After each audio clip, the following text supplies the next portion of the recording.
Hello my friends, I am Pavlo Lapikov and welcome to the Fire Safety Philosophy podcast. I've spent over 20 years in fire safety, first as firefighter and inspector, later as a teacher. In uniform I ran to alarms and saw with my own eyes what fire does to people and buildings. Later I worked in giant workplace with tens of thousands of employees, where one weak spot could put whole communities in danger. What I learned is simple. Lives are saved long before the siren sound. And safety is not just about rules or systems. It's about people and the culture they live by. I've seen doors blocked not just as a code violation, but a sign of a broken culture. I've seen how kids, teens and adults all needs to learn in different ways. Stories for children, hands-on practice for teenagers, and honest talk for workers. So here is the truth. Following the rules might keep you legal, but only a strong culture will keep you alive when the smoke comes. Compliance keeps you legal. Culture keeps you alive. That's why today's episode is called Fire Safety is Culture, not just compliance. Too often we think an inspection, a checklist, or an evacuation plan means we are safe. But real safety is on paper. It's what people do when their alarm rings. Today I'll share stories, surprising numbers and lessons from disasters. Some where culture failed and some where it saved lives. Together, we'll explore how to make fire safety something we live every day, not something we file away.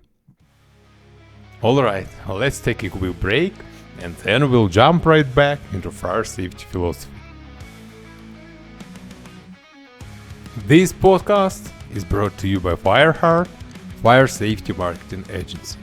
At Fireheart, we help fire safety professionals, companies and educators share their mission with the world. From bold posters to unforgettable campaigns, we turn safety into culture.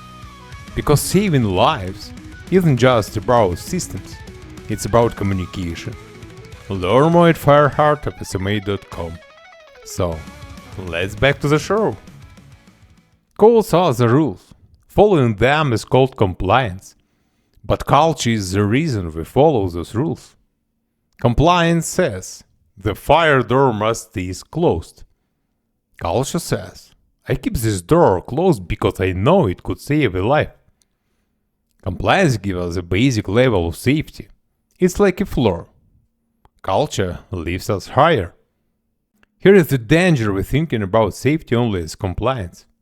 People follow the rules when someone is watching, but skip them when it's inconvenient. Studies show that if safety is only treated as following rules, workers act safely only under supervision. But in places with a strong safety culture, people act safely because they want to. Think of it like this. Compliance is reactive. We do things after we are told to. Culture is proactive. We do things because they matter to us.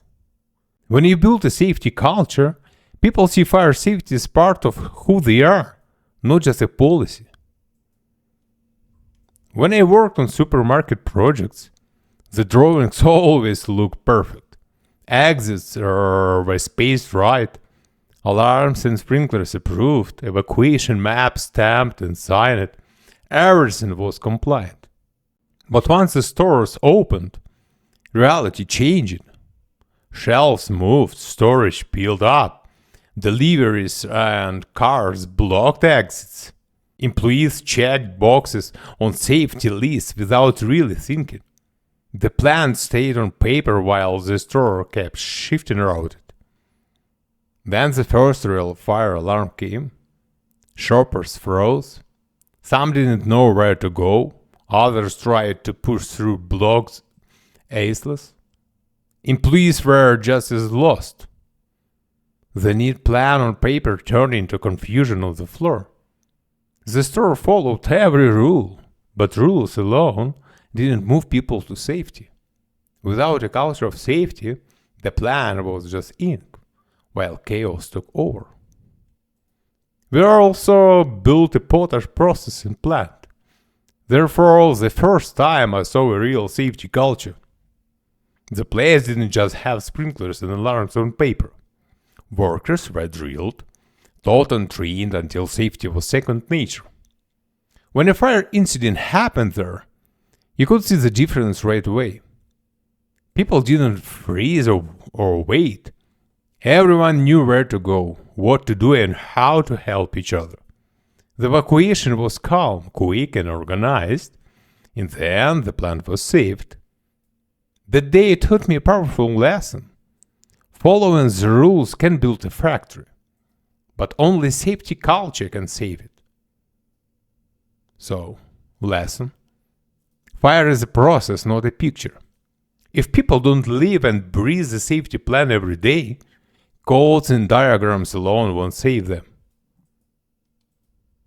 Let's talk about some eye-opening numbers. Imagine 4 out of every 10 property loses.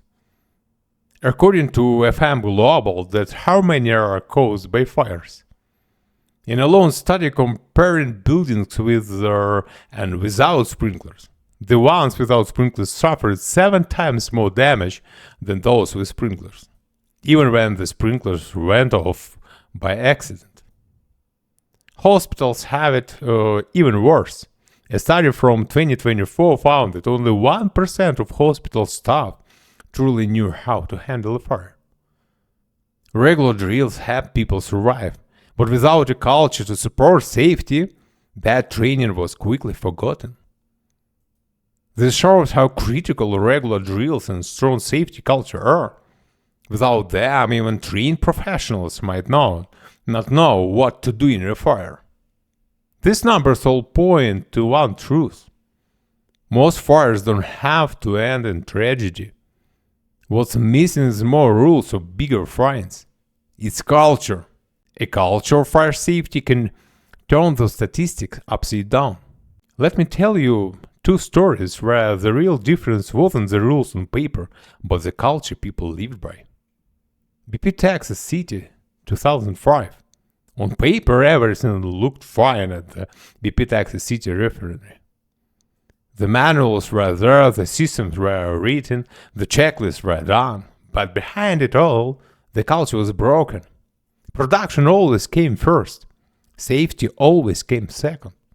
Then came the explosion. 15 workers never made it home. Now jump ahead to London. In 2017, Greenfield Tower had paperwork.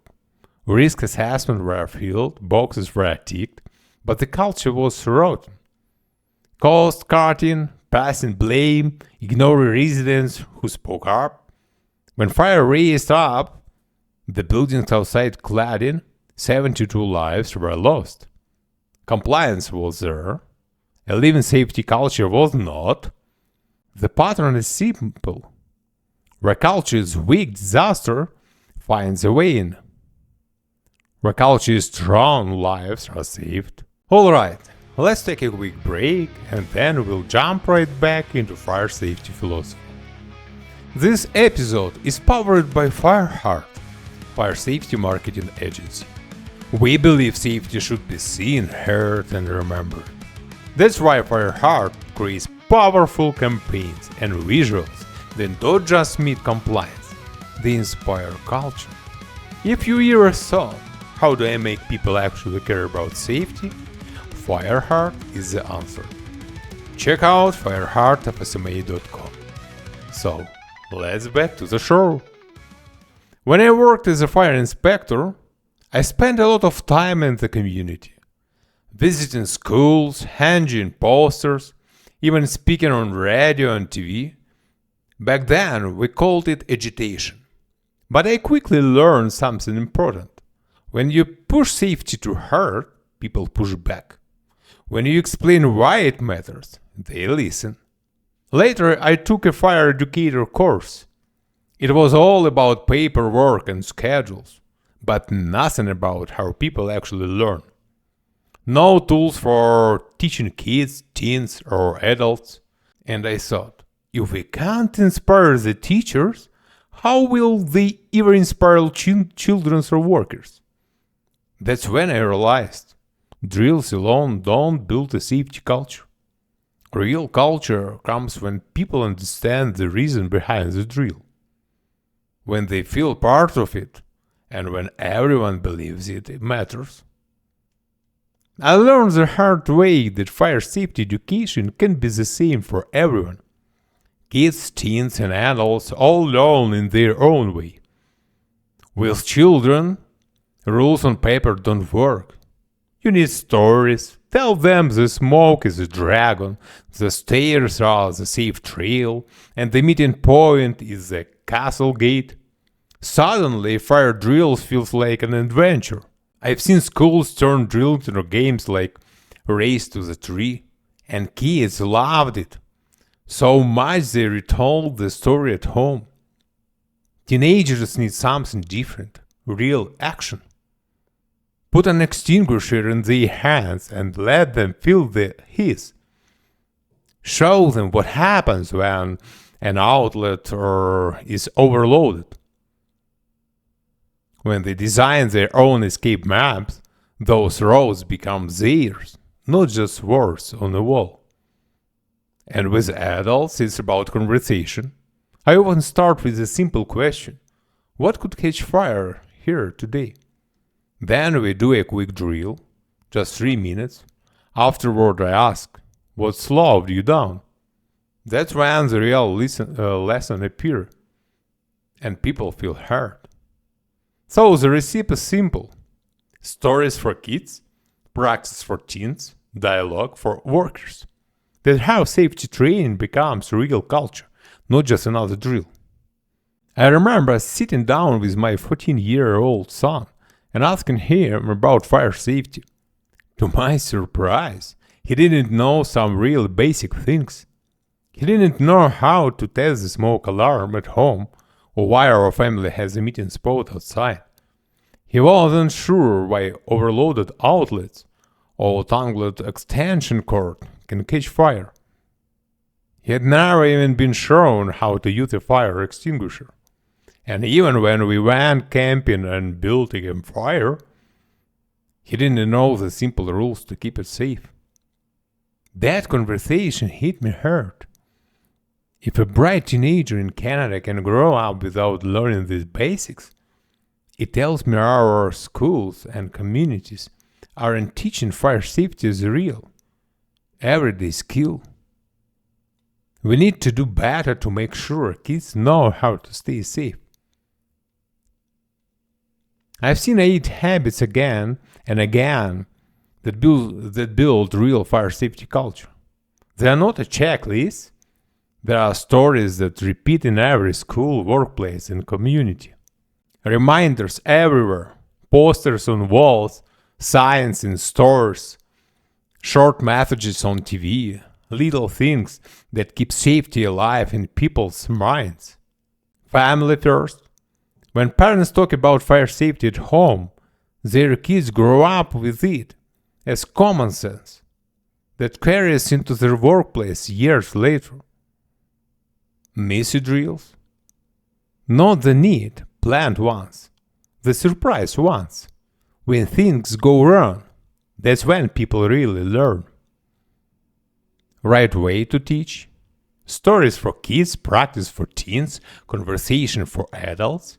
Each group needs its own language. Community spirit, open fire stations, firefighters in schools, neighbors talking. Safety becomes part of who people are together. Ethics, leaders doing the right things even when nobody's watching. That sets the tone more than any fine. Partnership, inspectors, workers, engineers, and residents working side by side, not against each other. True leadership, the kind that walks the escape road with the team and show up at the drill, not just a signature on paper. Picture a factory where the manager holds a quick safety talk every morning, not just reading a checklist but explaining why it matters. That sets the tone for the whole day. When these habits exist, fire safety isn't a binder on the shelf. It's a way of life people carry without being told. Alright, let's take a quick break and then we'll jump right back into fire safety philosophy. A big thank you to today's sponsor, Fireheart Fire Safety Marketing Agency. Fireheart exists because fire safety messages deserve modern tools. Posters, training programs, creative campaigns. Fireheart makes safety unforgettable.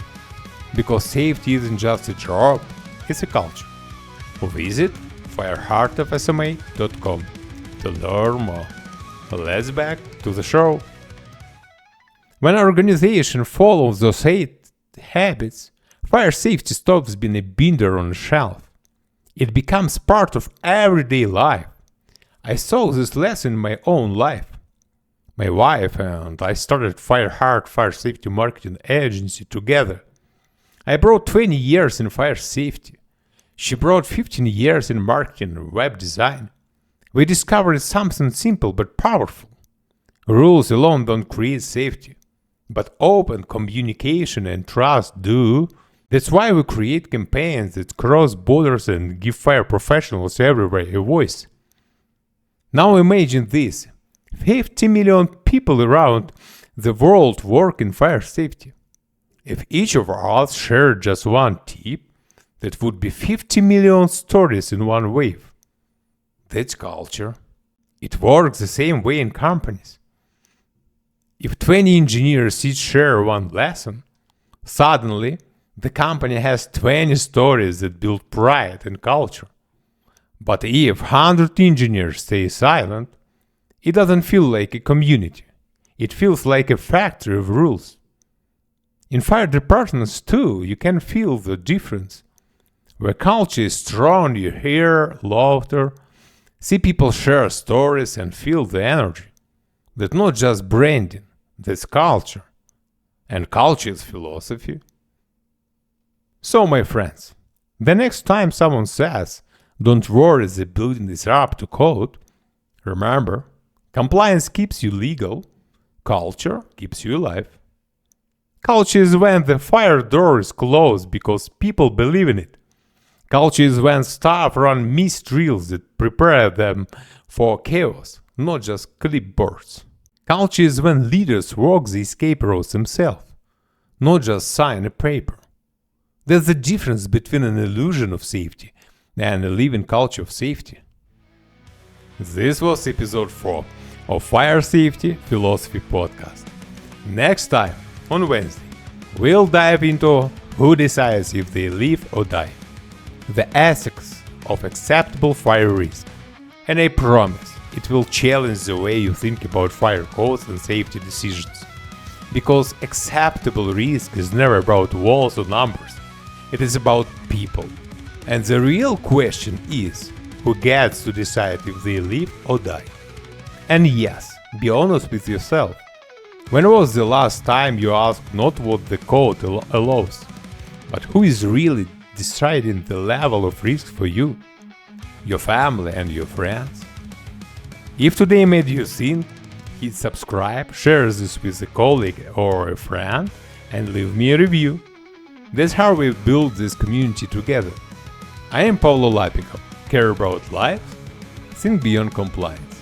Until next time, stay thoughtful, stay safe, and don't play with matches. Bye bye.